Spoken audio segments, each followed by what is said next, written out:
Hello guys! Hello, this is for Capricorn. Capricorn, welcome dito sa aking channel, Kapalaran 888. Welcome.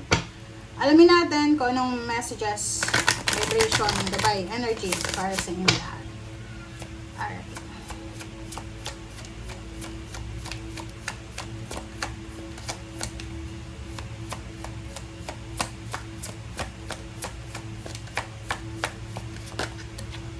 Okay, first card natin is Happy Family, Capricorn. Next is Yin and Yang. Wow, ang ganda na ito. 2244 for then yung Happy Family. Next is, wow, ang liwanag, ang ganda.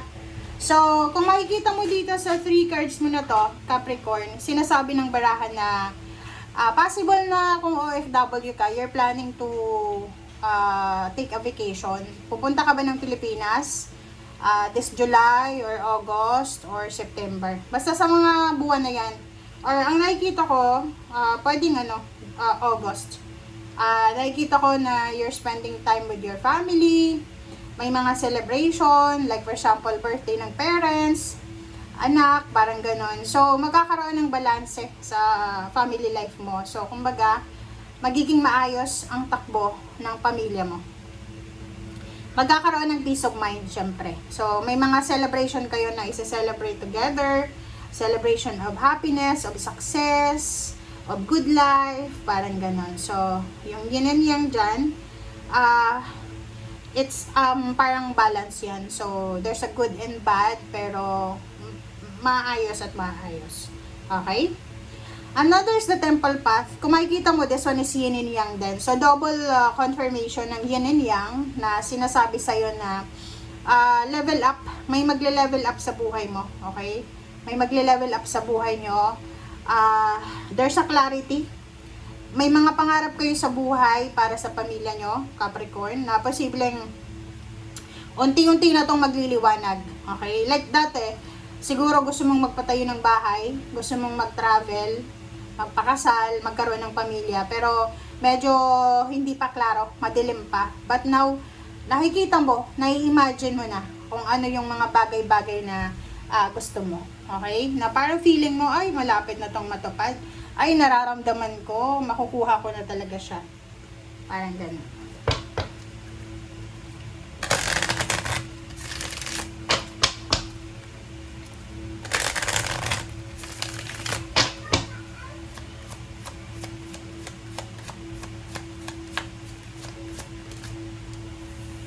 Okay, passion and pleasure. Savor your life.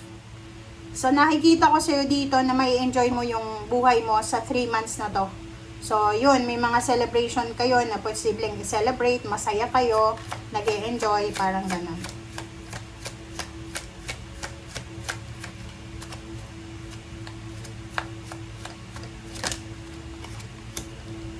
Okay, the third passage, trust there's a divine plan.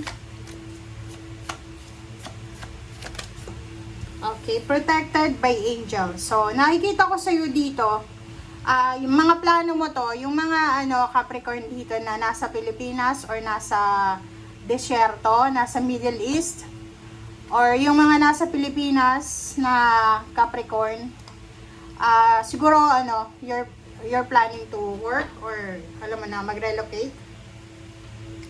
Tamang direksyon yung pupuntahan mo. So, sinasabi ng barahan na ituloy mo lang yung plano na yan kasi protektado ka naman ng mga angels and guides mo. Trust there's the divine plan. So, kung papunta ka ng disyerto or nasa disyerto ka, na kailangan mo nang umuwi ng Pilipinas, tapos na yung kontrata, nakikita ko sa'yo dito na medyo to sa'yo, parang against your will, pero you need to follow the divine plan. Kumbaga, pag hindi na para sa'yo, you need to accept it na hindi para sa'yo.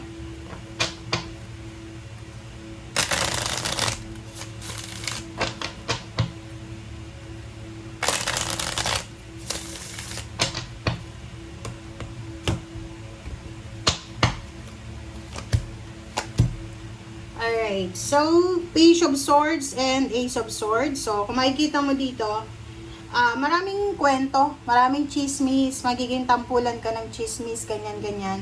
Sa 3 months na to, maraming maiinggit sa'yo. Maraming mga manlilibak sa'yo, diba? So, ikikwento ka nila. But, wala ka nang pakialam kasi busy ka sa ginagawa mo. Nakafocus ka lang sa trabaho. Marami kang obligations, duties, and responsibilities. Yung iba sa inyo napaka-busy.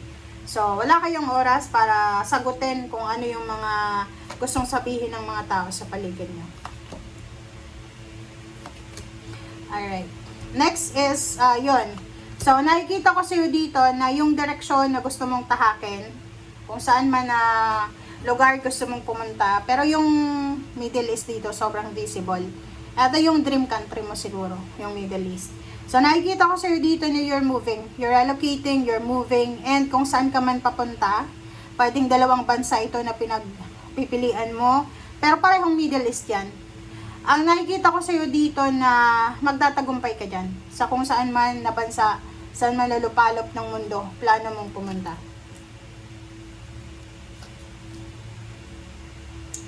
Alright, so sa ngayon, sinasabi ng baraha sa'yo na gusto lang ipaalam sa'yo ng baraha na yung mga gusto natin sa buhay, minsan hindi yun nakakabuti sa atin. So, sinasabi ng baraha na may mga oras, may mga pagkakataon na ang dami-dami natin gustong gawin, pero hindi nangyayari. Bakit? Kasi, posibleng hindi pa yun para sa atin. Okay? So, hindi pa divine timing. So, sa'yo, sinasabi ng barahan na if you're waiting for a promotion, for a big offer ng salary, isipin mo na minsan, tumataas yung sweldo, yung posisyon ng isang tao because of tenurity, because of performance. So, kailangan mo ng magpasensya. Tumagal ka dapat sa company. Huwag kang resign, palipat-lipat. Kailangan mag-stay ka. Okay? Kasi sa panahon ngayon, guys, importante yung credentials natin.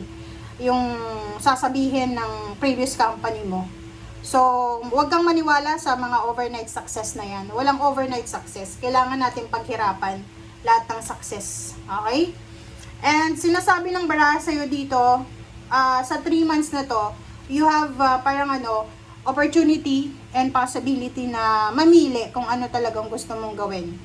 Like for example, yun na nga, may abilidad ka, may kapasidad ka na makapunta ng ibang bansa.